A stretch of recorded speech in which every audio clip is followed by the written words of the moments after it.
ಸಂಕ್ಷಿಪ್ತ ಕನ್ನಡ ವಾಲ್ಮೀಕಿ ರಾಮಾಯಣ. ಬಾಲಕಾಂಡ.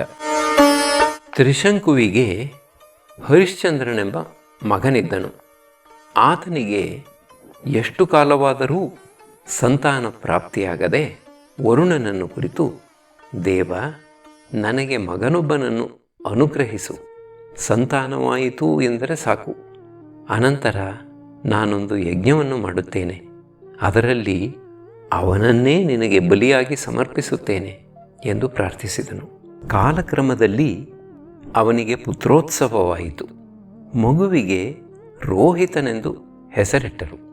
ವರುಣನು ಬಂದು, ರಾಜ, ನೀನು ಕೊಟ್ಟ ಮಾತನ್ನು ಉಳಿಸಿಕೋ, ಯಜ್ಞ ಮಾಡಿ ಮಗುವನ್ನು ನನಗೆ ಕೊಡುವೆನೆಂದು ಹೇಳಿದ್ದೆಯಲ್ಲವೇ ಎಂದು ಜ್ಞಾಪಿಸಿದನು.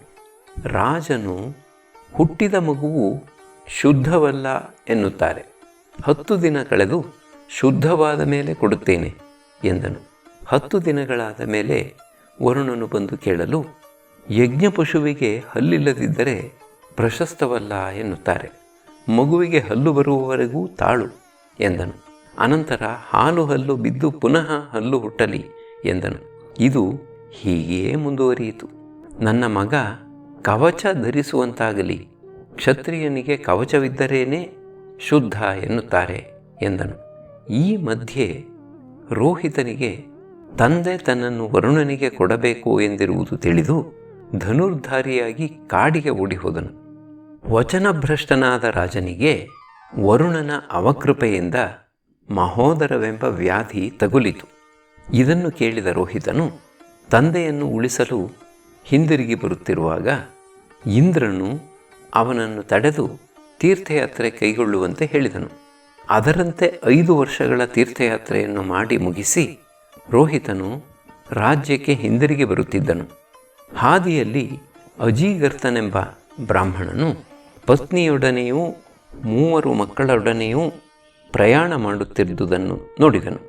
ತನ್ನ ಬದಲಿಗೆ ಇನ್ನು ಯಾರನ್ನಾದರೂ ಬಲಿ ಕೊಟ್ಟರೆ ತಾನೂ ಉಳಿಯಬಹುದು, ತನ್ನ ತಂದೆಯ ವ್ಯಾಧಿಯೂ ತೊಲಗಬಹುದು ಎಂದು ಯೋಚಿಸಿದ ರೋಹಿತನು ತನಗೂ ತನ್ನ ತಂದೆಗೂ ಒದಗಿರುವ ಕಷ್ಟವನ್ನು ವಿವರಿಸಿ, ಬ್ರಾಹ್ಮಣೋತ್ತಮ, 100,000 ಹಸುಗಳನ್ನು ತೆಗೆದುಕೊಂಡು ನಿನ್ನ ಒಬ್ಬ ಮಗನನ್ನು ಕೊಡುವೆಯಾ ಎಂದು ಕೇಳಿದನು. ಅದಕ್ಕೆ ಅಜೀಗರ್ತನು, ನಾನು ನನ್ನ ಹಿರಿಯ ಮಗನನ್ನು ಬಿಟ್ಟು ಬದುಕಿರಲಾರೆ, ಅವನನ್ನು ಕೊಡುವುದಿಲ್ಲ ಎನ್ನುವಷ್ಟರಲ್ಲಿ ಅವನ ಪತ್ನಿಯು, ಹಿರಿಯ ಮಗನು ತಂದೆಗೂ ಕಿರಿಯ ಮಗನು ತಾಯಿಗೂ ಪ್ರಿಯನೆಂಬುದು ಲೋಕರೂಢಿ, ಅದರಂತೆಯೇ ನಾನು ನನ್ನ ಕಿರಿಯ ಮಗನನ್ನು ಕೊಡುವುದಿಲ್ಲ ಎಂದಳು. 2ನೆಯ ಮಗನಾದ ಶುನಶೇಫನು ಮೃದುವಾದ ದನಿಯಲ್ಲಿ, ರಾಜಕುಮಾರ, ನನ್ನ ತಂದೆ ತಾಯಿಗಳು ಹೇಳಿದುದನ್ನು ಕೇಳಿದೆಯಾ? ನನ್ನನ್ನು ನಿನಗೆ 1,00,000 ಹಸುಗಳಿಗಾಗಿ ಮಾರಿರುವರೆಂದೇ ಅದರ ಅರ್ಥ, ಕರೆದುಕೊಂಡು ಹೋಗು ಎಂದನು. ಅಂತೆಯೇ ರೋಹಿತನು 1,00,000 ಹಸುಗಳನ್ನು ಬ್ರಾಹ್ಮಣನಿಗೆ ಕೊಟ್ಟು ಶುನಶೇಫನನ್ನು ಯಜ್ಞದಲ್ಲಿ ತನ್ನ ಬದಲಿಗೆ ಬಲಿ ಕೊಡುವುದಕ್ಕೆಂದು ಕರೆದುಕೊಂಡು ಹೋದನು. ಅವರು ಪುಷ್ಕರವನ್ನು ಸೇರುವ ಹೊತ್ತಿಗೆ ಮಧ್ಯಾಹ್ನವಾಗಿತ್ತು. ಕೌಶಿಕನು ತಪೋನಿರತನಾಗಿದ್ದನು. ತಂದೆ ತಾಯಿಗಳಿಂದ ಪರಿತ್ಯಕ್ತನಾಗಿ ದುಃಖಿಸುತ್ತಿದ್ದ ಶುನಶೇಫನು ಹಸಿವು ಬಾಯಾರಿಕೆಗಳಿಂದ ನರಳುತ್ತಿದ್ದನು. ಯಜ್ಞದಲ್ಲಿ ತನ್ನನ್ನು ಇವರು ಬಲಿ ಕೊಡಲಿರುವರೆಂದು ತಿಳಿದೂ ಮಾರಿಬಿಟ್ಟರಲ್ಲ, ಈಗ ತನ್ನನ್ನು ರಕ್ಷಿಸಿದರೆ ಈ ಕೌಶಿಕನೇ ರಕ್ಷಿಸಬೇಕು ಎಂದು ಯೋಚಿಸಿ ಕೌಶಿಕನ ಪಾದಗಳ ಮೇಲೆ ಬಿದ್ದು ಅಳತೊಡಗಿದನು. ತಪೋಭಂಗವಾಗಿ ಕಣ್ತೆರೆದ ಕೌಶಿಕನು ಆರ್ತನಾಗಿ ಅಳುತ್ತಿದ್ದ ಹುಡುಗನನ್ನು ನೋಡಿದನು. ಬಾಲಕನು, ಋಷಿವರ್ಯರೇ, ನನಗೆ ತಂದೆ ತಾಯಿ ಬಂಧು ಬಳಗ ಯಾರೂ ಇಲ್ಲ, ನೀವೇ ನನ್ನ ಪ್ರಾಣವನ್ನು ಉಳಿಸುವವರು ಎಂದು ಶರಣು ಬಂದಿದ್ದೇನೆ. ನೀವು ಉದಾತ್ತರು, ಶಕ್ತರು ಹಾಗೂ ಅನ್ಯರ ಮೇಲೆ ಅನುಕಂಪವುಳ್ಳವರು ಎಂದು ಕೇಳಿದ್ದೇನೆ. ದಯಮಾಡಿ ನನ್ನ ರಕ್ಷಿಸಬೇಕು ಎಂದು ನಡೆದುದನ್ನೆಲ್ಲ ತಿಳಿಸಿದನು. ಕೌಶಿಕನ ಮನ ಕರಗಿತು.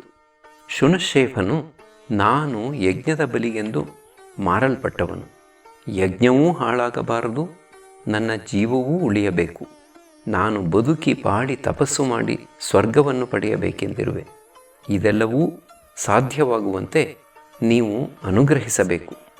ಅನಾಥನಾದ ನನಗೆ ನೀವೇ ತಂದೆಯಂತೆ ಎಂದು ಬೇಡಿಕೊಂಡನು.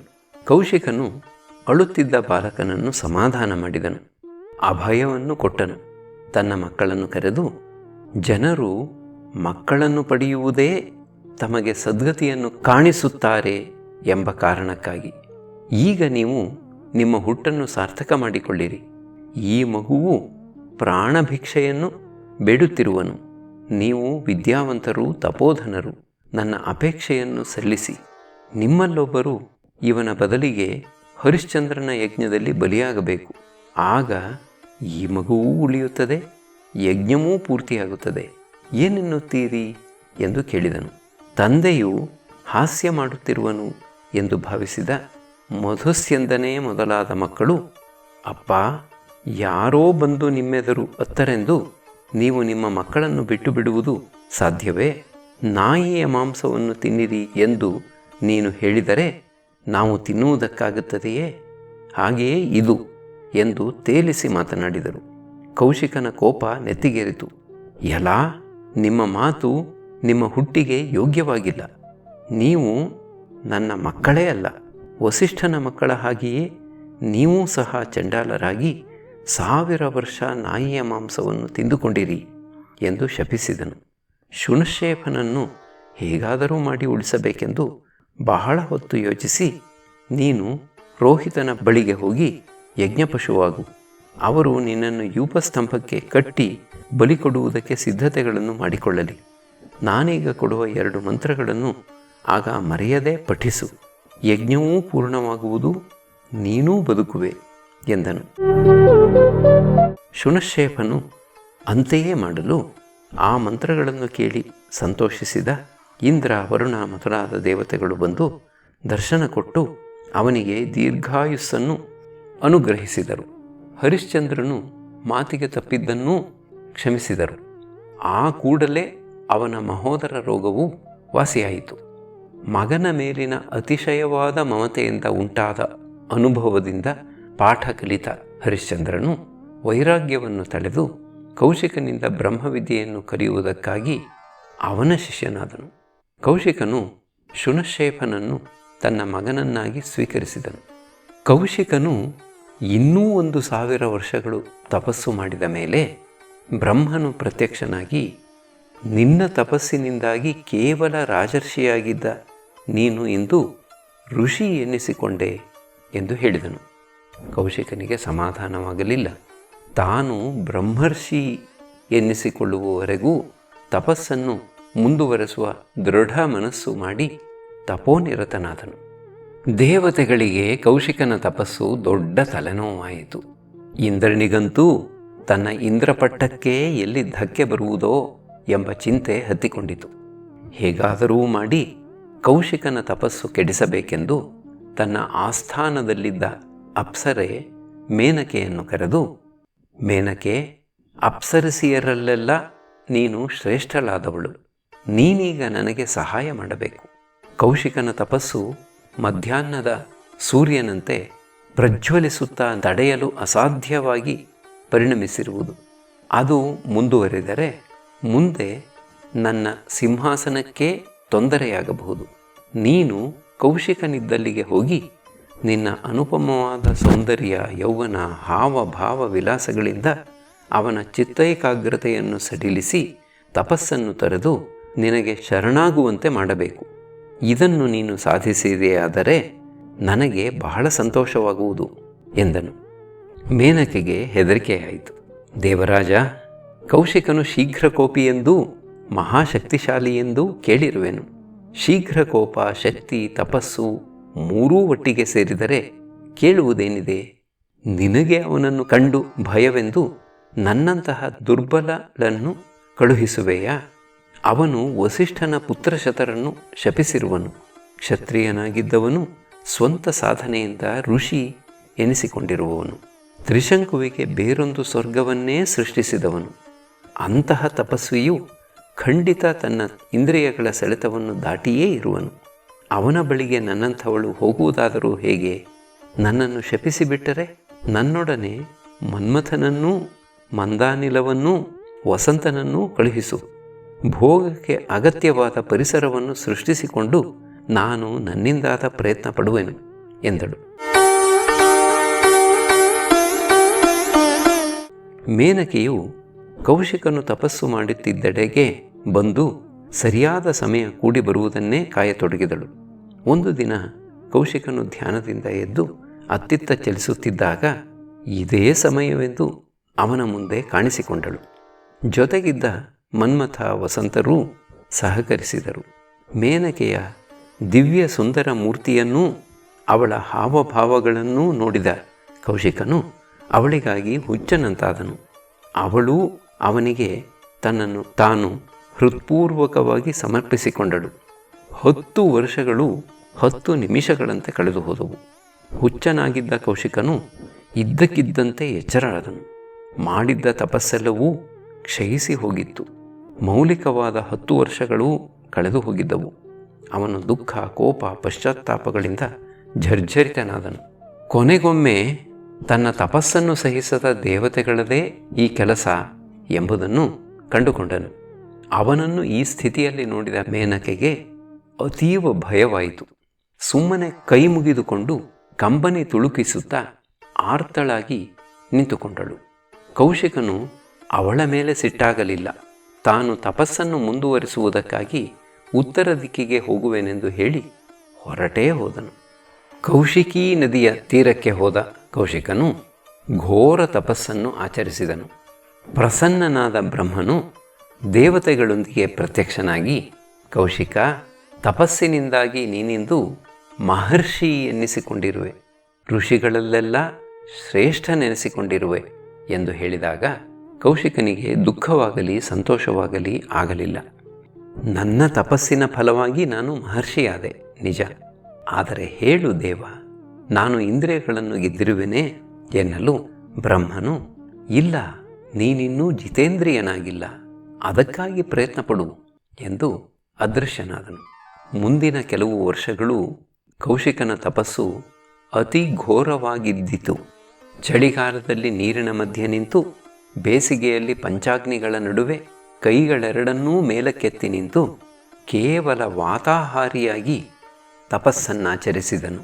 ಪದ್ಧತಿಯಂತೆ ಇಂದ್ರನು ಈ ಸಾರಿ ರಂಭೆಯನ್ನು ಕರೆದು, ಮೇನಕೆ ಮಾಡಿದಂತೆಯೇ ಈಗ ನೀನು ಹೋಗಿ ಕೌಶಿಕನನ್ನು ಮರುಳುಗೊಳಿಸು ಎನ್ನಲು ಅವಳು ಅವನ ಶಾಪಕ್ಕೆ ಹೆದರಿ ಆಗುವುದಿಲ್ಲ ಎಂದಳು. ವಸಂತನು ಮಾವಿನ ಮರವನ್ನೂ ಚಿಗುರಿಸುತ್ತಾನೆ, ಮನ್ಮಥನು ಕೋಗಿಲೆಯಾಗಿ ಕೂಗುತ್ತಿರುತ್ತಾನೆ, ನಾನೂ ಜೊತೆಗಿರುತ್ತೇನೆ ಎಂದು ಹೇಳಿದ ಮೇಲೆ ರಂಭೆ ಕೌಶಿಕನಿದ್ದಲ್ಲಿಗೆ ಇಳಿದು ಬಂದಳು. ಧ್ಯಾನಮಗ್ನನಾಗಿದ್ದ ಕೌಶಿಕನಿಗೆ ಕೋಗಿಲೆಯ ಕುಹೂ ಕೂಗನ್ನು ಕೇಳಿ ಎಚ್ಚರವಾಯಿತು. ವಸಂತದಲ್ಲಿ ಮಾತ್ರ ಅರಳುವ ಹೂಗಳು ಅರಳಿ ಕಂಪನ್ನು ಬೀರತೊಡಗಿದ್ದವು. ಕಣ್ತೆರೆದು ನೋಡಲು ಎದುರಿಗೆ ಸುರಸುಂದರಿಯೊಬ್ಬಳು ನಿಂತಿರುವುದು ಕಾಣಿಸಿತು.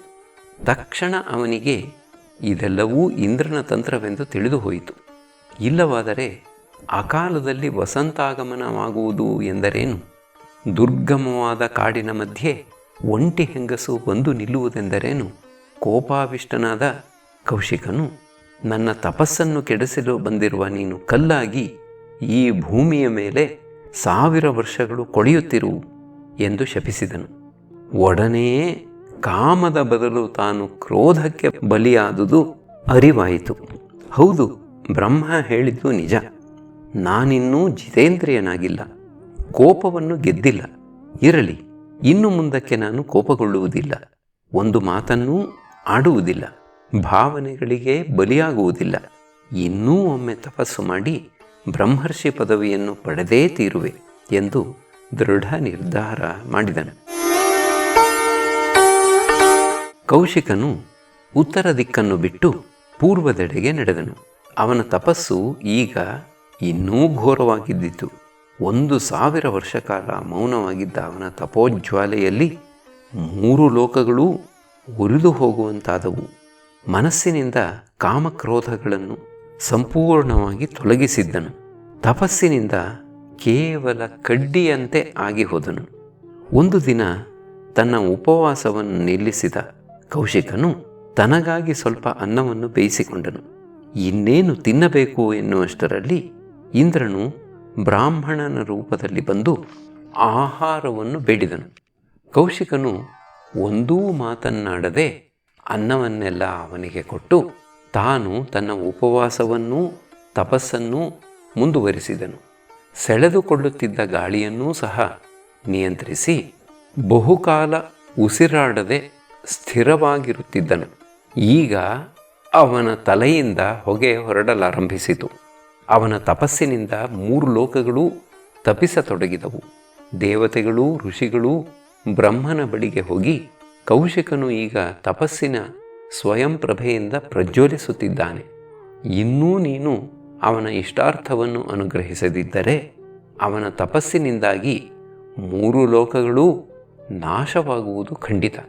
ಅವನ ಪ್ರಭೆಯ ಹಿನ್ನೆಲೆಯಲ್ಲಿ ಸೂರ್ಯಚಂದ್ರರೂ ಸಹ ಮಂಕಾಗಿ ಹೋಗಿದ್ದಾರೆ. ಸಮುದ್ರಗಳು ಉಕ್ಕುತ್ತಿವೆ, ಪರ್ವತಗಳು ಬೆಂಕಿಯನ್ನು ಉಗುಳುತ್ತಿವೆ, ಭೂಮಿ ನಡುಗುತ್ತಿದೆ, ಎಲ್ಲೆಲ್ಲಿಯೂ ಚಂಡಮಾರುತ ತಾಂಡವವಾಡುತ್ತಿದೆ. ತನ್ನ ತಪಸ್ಸನ್ನು ತೀವ್ರಗೊಳಿಸಿ ಪ್ರಳಯಾಗ್ನಿಯಂತೆ ಪ್ರಜ್ವಲಿಸುತ್ತಿರುವ ಅವನಿಂದ ಲೋಕವನ್ನು ನೀನೇ ಪಾರು ಮಾಡಬೇಕು ಎಂದು ದೈನ್ಯದಿಂದ ಪ್ರಾರ್ಥಿಸಿದನು. ಕೂಡಲೇ ಬ್ರಹ್ಮನು ಕೌಶಿಕನಿದ್ದಲ್ಲಿಗೆ ಧಾವಿಸಿ ಬಂದು, ಎಲೈ ಬ್ರಹ್ಮರ್ಷಿ, ನಿನಗೆ ಮಂಗಳವಾಗಲಿ. ನಿನ್ನ ತಪಸ್ಸಿನಿಂದ ನಮ್ಮೆಲ್ಲರಿಗೂ ಸಂತೋಷವಾಗಿದೆ.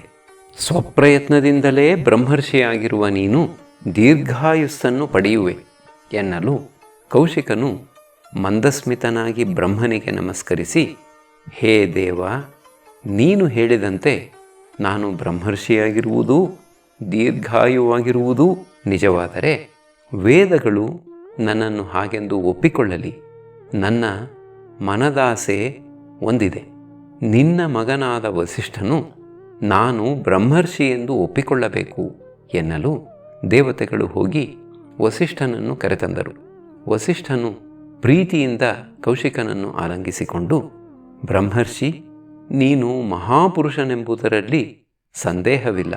ಯಾರಿಗೂ ಸಾಧ್ಯವಾಗದ್ದನ್ನು ನೀನು ಸಾಧಿಸಿರುವೆ ಎಂದನು. ಕೌಶಿಕನೂ ಸೂಕ್ತವಾಗಿ ವಸಿಷ್ಠನನ್ನು ಗೌರವಿಸಿ ಬೀಳ್ಕೊಂಡನು. ಕೌಶಿಕನಿಗೆ ಬ್ರಹ್ಮರ್ಷಿ ಎನಿಸಿಕೊಂಡ ಮೇಲೆ ಮನಸ್ಸು ಸಮಾಧಾನವಾಯಿತು. ದ್ವೇಷಾಸೂಯೆಗಳಿಂದ ಅಹಂಕಾರದಿಂದ ಮುಕ್ತವಾಯಿತು. ಅಂದಿನಿಂದ ಅವನು ಇನ್ನೊಬ್ಬರಿಗೆ ಹಿತವನ್ನು ಮಾಡುವುದರಲ್ಲಿಯೇ ನಿರತನಾದನು. ಅವನಿಗೆ ವಿಶ್ವಾಮಿತ್ರನೆಂದು ಹೆಸರಾಯಿತು. ಹೀಗೆ ಮೂರ್ತಿವೆತ್ತ ತಪಸ್ಸೇ ಈ ವಿಶ್ವಾಮಿತ್ರ ಎನ್ನಬಹುದು ಎಂದು ಶತಾನಂದನು ಕಥೆಯನ್ನು ಮುಗಿಸಿದನು.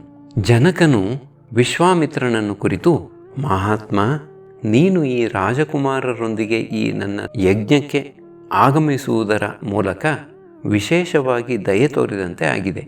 ಶತಾನಂದನು ಹೇಳಿದಂತೆ ನೀನು ವಿಶ್ವಕ್ಕೇ ಮಿತ್ರನು.